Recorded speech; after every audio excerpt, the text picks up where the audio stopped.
Hello दोस्तों, welcome to Nifty hack. मैं हूं आपका दोस्त आयुष और आज हम बात करेंगे पीवीआर आइनॉक्स शेयर की। और ये शेयर आगे मल्टी बैगर होगा या मल्टी बैगर होगा, इन दोनों में हम बात करेंगे।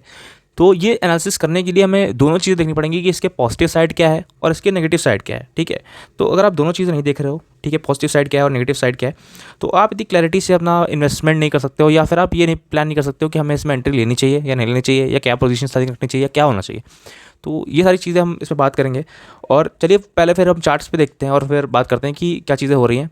आप एंड तक वीडियो में बने रहोगे तो आपको एक थोड़ी सी क्लैरिटी आएगी, और कैसे अगर आपको इन्वेस्टमेंट करनी भी है तो किस तरीके से कर सकते हो वो भी समझ में आएगा, या फिर नहीं कर सकते वो भी समझ में आएगा। तो आप फंडामेंटल्स एक मिनट के लिए भूल जाओ और प्योरली टेक्निकल बेसिस पर बात करो, तो आपको दिखेगा कि 2017 लेवल से लेके आज 2024 तक ये ऑलमोस्ट सेम लेवल पे खड़ा हुआ है।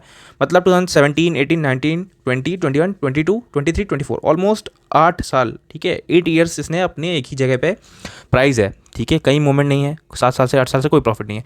तो ये एक बहुत अच्छा कंसोलिडेशन जोन है। ठीक है, यहाँ पे काफ़ी अच्छा कंसोलिडेशन हुआ है। ठीक है, और आप वॉल्यूम देखो यहाँ पे कितना कलेक्शन हुआ है। ठीक है, तो बहुत अच्छा कंसोलिडेशन जोन है। ठीक है, इसके बाद हम क्या प्लान कर सकते हैं, इसमें टाइम करेक्शन काफ़ी अच्छा हुआ है, तो हम ये प्लान कर सकते हैं, हाँ ये शेयर ऊपर ब्रेकआउट देता है अगर, तो हमें अच्छे टारगेट्स मिल सकते हैं। ठीक है, तो ये हमारा एक प्लान हो सकता है।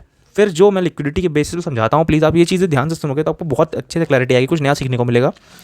आप ये देखो, अगर आपको जिसको भी पता है कि बहुत सारे रिटेलर्स, अगर आप सोचो उन्होंने स्टॉप लॉस कहाँ लगाए होंगे, जब प्राइस स्विंग तोड़ा ऊपर गया, अब बहुत सारे रिटेलर्स ने यहाँ स्टॉप लॉस लगाया, सबको पता है ना। प्राइस ने इसको तोड़ा, ठीक है, यहाँ पे रिटेलर्स ने एग्जिट हो गया, यहाँ पे लगा होगा बहुत सारे लोग का, आप देख रहे हो। ठीक है, मैं बताता हूँ ना, दो रिलेटिवली इक्वल हाइज, तो यहाँ पे है, यहाँ पे स्टॉप लॉस बहुत लोग का लगा होगा, आप इस चीज़ समझ पा रहे हो। यहाँ पे स्टॉप लॉस हिट हुआ, कितने वॉल्यूम में अब एक्यूमुलेशन देख रहे हो, यहाँ पे एक्यूमुलेशन होकर प्राइस उसके बाद यहाँ इस लेवल को टच नहीं किया इसने, तो किसकी हिम्मत हुई होगी यहाँ पे बाय करने की, यहाँ पे किसने बाय किया है। आप सिर्फ इस चीज़ को एक बार सोचो कि इस जगह पे किसने बाय किया है, इस चीज़ का आप आइडिया लगाओ। इस चीज़ को हम देखेंगे कहाँ पे, अभी हम देखेंगे इस चीज़ को अपने शेयर होल्डिंग पैटर्न्स में हमें ये चीज़ दिख जाएगी कि कौन बाय कर रहा है। तो बेसिकली ये जो लिक्विडिटी थी ये यहाँ पे हंट हो गई, जो यहाँ पे जिन्होंने रिटेलर्स थे उन्होंने सेल किया, और जो हमारे ऑपरेटर्स थे या फिर जो भी प्रमोटर्स होगा जिसने भी बाय किया होगा, बाय करके ये ऊपर ले गया प्राइस को। तब से भी प्राइस अभी उसी लेवल पे खड़ा हुआ है। और फंडामेंटल्स की तो हमने बात ही नहीं करी है, क्या होगा फंडामेंटल्स में, क्या टारगेट निकल के आएंगे, वो सारी भी बातें करेंगे। तो पहली बात तो यही जानना है कि इन्वेस्ट करना है कि नहीं। तो टेक्निकल बेसिस पे अगर आप सिर्फ देखो तो इन्वेस्टमेंट अपॉर्चुनिटी है टेक्निकल बेसिस पे। तो प्लस एक पॉइंट किसका हो गया, एक पॉइंट प्लस साइड में आ गया है कि एक इन्वेस्टमेंट अपॉर्चुनिटी है टेक्निकल बेसिस पे, हमें दिख रहा है कि अच्छा ठीक है, यहाँ पे अगर ब्रेकआउट देता है तो हम बहुत अच्छा एक गेन कर सकते हैं, हम यहाँ पे एंट्री बना सकते हैं कि नहीं बना सकते, वो भी बात करेंगे। अगर आप सेल्स देखो इस कंपनी की, तो ऑलमोस्ट ऑल टाइम हाई पे ये सेल्स खड़ी हुई है। ठीक है, ऑल टाइम हाई पे सेल्स है, बट प्रॉफिट अगर आप देखोगे तो प्रॉफिट में कुछ इतना खास आपको चीज़ नहीं दिखेगी, आपको प्रॉफिट नेगेटिव दिख रहा है, जो कि एक टाइम पे पॉजिटिव हुआ करता था। ठीक है, 189 CR था, ये ऑलमोस्ट 2019 में रहा होगा, ये मुझे लग रहा है कि 2019 की बात हो रही है। हाँ, 2018 में ये प्रॉफिट था, उसके बाद 189 2019 में प्रॉफिट था, और उसके बाद से ये प्रॉफिट आपको देखने को नहीं मिला है और नेगेटिव हो, क्योंकि आपको पता है कोविड के टाइम पे क्या हुआ था, ये इंडस्ट्री हिट हुई थी। कोविड के टाइम पे इंडस्ट्री हिट हुई थी, तो सिनेमा हॉल्स और इन सब में वो जाना बंद और ये सब चीज़ें हुई, तो ये इंडस्ट्री हिट हुई। उसकी वजह से क्या हुआ, ये अर्निंग्स इसकी कम हो गई। तो मैं क्या बेट कर रहा हूँ कि ये प्रॉफिट्स जो धीरे धीरे करके रिकवरी आप देख रहे हो, अगर इसका ग्राफ प्लॉट करोगे आप, तो एक टाइम 44, 44, 50, 44, 50, 99, 189 ऐसे गया, फिर 27, 7, 48, फिर 489, 336, 33। मतलब ये ग्राफ ऊपर की साइड जाने की कोशिश कर रहा है, ये चीज़ आप समझ पा रहे हो। तो प्रॉफिट्स हमारे आने के चांसेस हैं कि ये ग्राफ ऐसे वापस जा रहा है, तो हमें प्रॉफिट्स इसमें पॉजिटिव दिखने लगे, और जैसे ही पॉजिटिव प्रॉफिट दिखने लगेंगे इन्वेस्टर्स का इंटरेस्ट आ जाएगा और स्टॉक रैली करेगा। तो हमारी बेट सिंपल सी है, हमें बेट इसी चीज़ पे करना है। तो अभी जो नेगेटिव चीज़ है, एक नेगेटिव में जो पॉइंट जा रहा है वो है कि अभी भी जो हमारा प्रॉफिट्स है वो नेगेटिव है, नेट प्रॉफिट अभी भी नेगेटिव है, और हमारा जो EPS है वो भी नेगेटिव है। तो ये हमारे नेगेटिव पॉइंट्स आ रहे हैं। बट पॉजिटिव क्या है, हमारा जो ग्राफ जो चल रहा है वो है ऊपर की तरफ दिख रहा है, कि हमें नेट प्रॉफिट का जो ग्राफ है वो ऊपर की तरफ जाते दिख रहा है, रिकवरी दिख रही है, और EPS में भी हमें रिकवरी दिख रही है। तो हमारी बेट ये है कि PE इसका रेशियो तो बहुत हाई अगर आप देखोगे दिखेगा, बट हम बेट क्या कर रहे हैं कि हमारा अर्निंग्स ग्रो करेंगी, और अर्निंग्स ग्रो करेंगी तो ऑब्वियस सी बात है शेयर प्राइस ग्रो करेगा। तो हमारी एक बेट ये हो जाती है। तो 2 पॉइंट हो गए हमारे पॉजिटिव फेवर में, 2 पॉइंट हो गया हमारे नेगेटिव फेवर में। 2019 में अगर आप देखो तो प्रमोटर की शेयर होल्डिंग ऑलमोस्ट 20% थी, और आज 27% है। मतलब प्रमोटर्स ने अपनी शेयर होल्डिंग बढ़ाई है, मतलब जो ओनर्स है कंपनी के वो अपनी इस कंपनी में कॉन्फिडेंस दिखा रहे हैं कि हाँ यार कॉन्फिडेंस दिखा रहे हैं, तो मतलब प्रमोटर्स बाय कर रहे हैं। आप अगर FIIs की बात करो तो FIIs ने 42% था और 22% शेयर होल्डिंग कम कर दी है। ठीक है, और ये एक नेगेटिव चीज़ है। ठीक है, तो नेगेटिव साइड एक और पॉइंट चला गया कि 22% FII ने सेल करा है, बट अगर आप पॉजिटिव चीज़ देखो तो ये है कि 28% DIIs थे और इनका 38% ग्राउंड हो गया है। मतलब 10% हमारा DIIs ने खरीद लिया है, 8% हमारा प्रमोटर्स ने खरीद लिया है, FIIs थे। तो ऑलमोस्ट जो बचा हुआ 5-6% है वो हमारा पब्लिक के पास चला गया, जो कि हमें यहाँ पे दिख रहा है कि पब्लिक की शेयर होल्डिंग बढ़ गई है। तो ये चीज़ है, इसमें पॉजिटिव भी आप देख सकते हो कि हाँ FII ने बेचा है, बट मेजरली जो गया है वो स्ट्रॉन्ग हैंड्स में गया है। बट वही चीज़ है, अगर अर्निंग्स बढ़ती है, सारी चीज़ें सही होती हैं, तो वापस से जो पब्लिक के हाथ में जो शेयर्स हैं इनको वापस से प्रमोटर्स और FIIs एंड DIIs वापस ले लेंगे और शेयर प्राइस रैली करेगा। अभी आप शेयर प्राइस को देखोगे तो एक डाउन ट्रेंड टाइप का आपको दिखेगा, वैसे साइडवेज दिखेगा, मैं आपको वो दिखाऊंगा टेक्निकल चार्ट पैटर्न पे।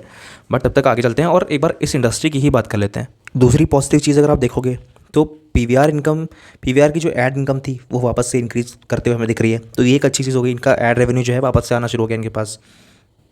अगर आप कंपेयर करो इसको इंडिया की बॉक्स ऑफिस को ग्लोबल बॉक्स ऑफिस से, तो आप देखोगे कि अमेरिका में भी अभी प्री कोविड लेवल्स पे रिकवर नहीं हो पाया है अमेरिकन फिल्म इंडस्ट्री का, अगर आप देखो। और ग्लोबल बॉक्स ऑफिस देखो वो भी 20% नेगेटिव चल रहा है। बाकी जगह का भी आप देखो तो ऐसा ही कुछ है। बट अगर आप इंडिया को देखो तो इसने एक सरपास कर दिया है अपना box office, Indian box office ने अपना प्री कोविड लेवल से ऊपर निकल गया है। मतलब कोविड के पहले जैसा रेवेन्यूज़ आ रहे थे, सब चीज़ हो रही थी, वैसे उसके ऊपर निकल चुकी है। तो हम ऑलरेडी अहेड चल रहे हैं। तो हमें दिख रहा है इंडिया में सिनेमा का एक है चीज़। दूसरी चीज़ जो बहुत सारे लोग अब सोचेंगे कि यार OTTs आ गए हैं तो शायद इंडस्ट्री हिट होगी, सिनेमा हॉल्स हिट होंगे। बट मेरे हिसाब से ऐसा शॉर्ट टर्म में अगर आप आगे 10-15 साल 20 साल देख रहे हो ना, तो ऐसा कुछ नहीं होने वाला है। सिनेमा इंडिया में जो है और OTT है, ये एक दूसरे को कॉम्प्लीमेंट करेगा, एक दूसरे का साथ निभाएगा एंटरटेनमेंट को लोगों को पहुंचाने के लिए। ऐसा नहीं होगा कि OTT पूरा रिप्लेस कर दे रहा है। OTT के भी बहुत सारे डाउन साइड हैं, जैसे कि OTT में क्या चीज़ें होती हैं, अब एक्सक्लूसिविटी है बहुत ज़्यादा। अगर आप ZEE5 के पास है कोई मूवी का राइट्स तो नेटफ्लिक्स के पास नहीं है, कोई सोनी के पास है तो किसी के पास नहीं है। और आम आदमी के लिए हर चीज़ करना वो एक अफोर्डेबल चीज़ नहीं है। और एक ओकेजन जो होता है, एक एक्सपीरियंस जो होता है, वो चीज़ मायने रखती है। अगर आप सोचो कि थिएटर में जाके देखने का वो एक एक्सपीरियंस जो देता है थिएटर, ठीक है, वो उसका पैसा है, ठीक है, वो चीज़ें होती हैं। वो चीज़ मुझे नहीं लगता इंडिया में ख़त्म होने वाली है। और आज भी लोग इन्जॉय करते हैं बॉक्स ऑफ। आप देख रहे हो हाउसफुल होना शुरू हो गया, आप स्त्री देखो या फिर कुछ भी देखो, हाउसफुल्स आना शुरू हो गए। और ऐसी चीज़ें होंगी, अच्छी मूवीज़ बनेंगी, तो वो थिएटर का एक्सपीरियंस ही एक जो है वो उस पर हम बेट कर रहे हैं। ठीक है, OTT बहुत कुछ प्रोवाइड करता है, बट धीरे धीरे OTT में भी आप देखो नेटफ्लिक्स क्या कर रहा है, 1 डिवाइस पर आप कर सकते हो ऐसा। उसके लिए अगर आप 5 डिवाइस या फिर लैपटॉप पे करना है उसका अलग चार्जेस है, ऐसा करके। तो उनके भी लिमिटेशंस हैं, ठीक है। एक मूवी अगर अच्छी लग रही है आपको, उसको आपको एंजॉय करना है, तो आप थिएटर जाते हो और आप देखते हो। वो चीज़ आप एक्सपीरियंस की बात हो रही है, वो एक्सपीरियंस को आप सिर्फ एक थिएटर ही दे सकता है। दूसरी पॉजिटिव चीज़ ये क्या कर रहे हैं, ये इनके जो इनके लॉस मेकिंग जो थिएटर्स थे, जो कि लॉस मेकिंग सिनेमा हॉल्स थे, वो इनको क्लोज कर रहे हैं, ठीक है, इनको लिक्विडेट कर रहे हैं। तो उससे मनी जनरेट होगा, उसको ये अपने बिजनेस में लगाएंगे, वो चीज़ है। अब लॉस मेकिंग था, मतलब दिल्ली में मेरे घर के पास कहीं लॉस मेकिंग है कोई PVR या आइनॉक्स का सिनेमा हॉल, पैसा नहीं जितना वहाँ पे खर्चा हो रहा है उससे ज़्यादा पैसा नहीं बन रहा है वहाँ से, तो वो उसको लिक्विडेट कर दे रहे हैं, ठीक है, बेच देंगे उसको। तो इस तरीके से ये अच्छी चीज़ कर रहे हैं और सेटअप कर रहे हैं वहाँ पे जहाँ पे डिमांड है, ठीक है। तो डिमांड वाले एरिया में सेटअप कर रहे हो और जहाँ लॉस मेकिंग है उसको क्लोज कर रहे हो। तो ये एक अच्छी चीज़ कर रहा है, बिजनेस पिवट करने की कोशिश कर रहा है प्रॉफिटेबिलिटी की तरफ। तो ये चीज़ पे आप बेट कर सकते हो। तो हम बहुत जल्दी देख सकते हैं आगे आने वाले 1-2 साल में कि हाँ ये प्रॉफिटेबल आपको दिखने लगेगा, ठीक है। और तब ये शेयर प्राइस रैली करेगा। बट हमें इन्वेस्टमेंट क्या करना है, अभी करना है, हाँ वो चीज़ हम बात करेंगे। बट मेरे हिसाब से अगर हम करेंगे तो अभी ही कुछ बात करेंगे कि कैसे करना है, क्या चीज़ होनी चाहिए। कंपनी ने अपना ग्रॉस डेट रिड्यूस किया है, तो ये एक अच्छी सी चीज़ हो रही है। कंपनी के ऊपर जो एक डेट का प्रेशर है वो भी कम हो रहा है। तो एक बेटर साइड कंपनी करने की कोशिश कर रही है अपने, और नए नई चीज़ों का ट्रायल ले रही है। एक स्मार्ट मतलब ऐप बना रही है, उसके थ्रू बहुत सारी चीज़ फीचर्स नए नए ला रही है, जो कि आप 4 मूवीज़ देख सकते हो 1 महीने में, ऐसा कुछ करके। तो उस तरीके से ये एक्सपीरियंस को बढ़ाने के लिए अलग अलग ट्राई कर रहे हैं, अलग अलग चीज़ों को ट्राई कर रहे हैं। और वैसे अच्छा बिजनेस है, चलेगा 10-15 साल तो कोई दिक्कत नहीं है, ठीक है। ऐसा नहीं कि आज है अगले 2025 तक पूरा रिप्लेस हो जाएगी सिनेमा हॉल। आप ये सोचो ना कितना अब्सर्डली कैसे हो जाएगा। लैंड ऑफ बॉलीवुड है हम लोग, ठीक है। ऐसे अब्सर्डली सिनेमा हॉल रिप्लेस हो गया, ऐसा थोड़ी होगा। आगे 10-15 साल 20 साल हो सकता है, इतना टाइम लगे तब जाकर रिप्लेस हो। ऐसा 1-2 साल 4-5 साल में ऐसा कुछ नहीं होने वाला है। आप सीधे से लॉजिक है। तो मैं क्या कर रहा हूँ, हाँ मैं इन्वेस्ट करने का ही सोच रहा हूँ, ठीक है। बट क्या अभी कर दूंगा, कितना करूँगा, कैसे करूँगा, देखो अभी मैं बहुत ही कंजर्वेटिव तरीके से इन्वेस्ट करने वाला हूँ, बहुत ही कंजर्वेटिव। क्योंकि हर एक चीज़ आपको 10 में से, ठीक है, 7 चीज़ें पॉजिटिव हैं, ठीक है, बट 10 में से 9 चीज़ें पॉजिटिव नहीं है। अगर आप सोचो 10 में से 9 मतलब मेजॉरिटी चीज़ अगर आपको पॉजिटिव दिख रही है, 10 में से 8, 10 में से 9 ऐसे मार्क्स दे पा रहे हो आप अपना फेवर में, तो आप सोचो कि हाँ मुझे बल्क इन्वेस्ट कर सकता हूँ इस टाइम पे। PE भी बढ़िया चल रहा है, सब कुछ अच्छा चल रहा है, ठीक है। शेयर प्राइस भी लो मिल रहा है, जैसे HDFC बैंक है, जैसे कोटक है, 10 में से 10 मिल रहा है इनको। क्यों? मेरे हिसाब से क्योंकि ओवर वैल्यूड भी नहीं, बिल्कुल अंडर वैल्यूड चल रहा है। अर्निंग हाईएस्ट, रेवेन्यू हाईएस्ट, सब कुछ हाईएस्ट, और नीचे पड़ा हुआ है, अच्छा है, फंडामेंटल्स अच्छे हैं, कंपनी अच्छी है, सब कुछ अच्छा है, मैनेजमेंट अच्छा है। क्यों नीचे पड़ा हुआ है, तो इसमें 10 में से 10 है उस टाइम खरीदने के लिए, बट इसको 10 में से 7 अगर 8 दे रहा हूँ मैं कि यार नहीं, मेरे जो मैं क्राइटेरिया देखता हूँ उसमें 10 में से 6, 10 में से 7 ला रहा है, तो एक कंजर्वेटिव तरीके से इन्वेस्ट करना चाहिए। ये नहीं करना चाहिए कि पूरा पैसा इसका डाल दो। तो इसमें तो और भी ज़्यादा कंजर्वेटिव तरीके से इन्वेस्ट करूँगा मैं।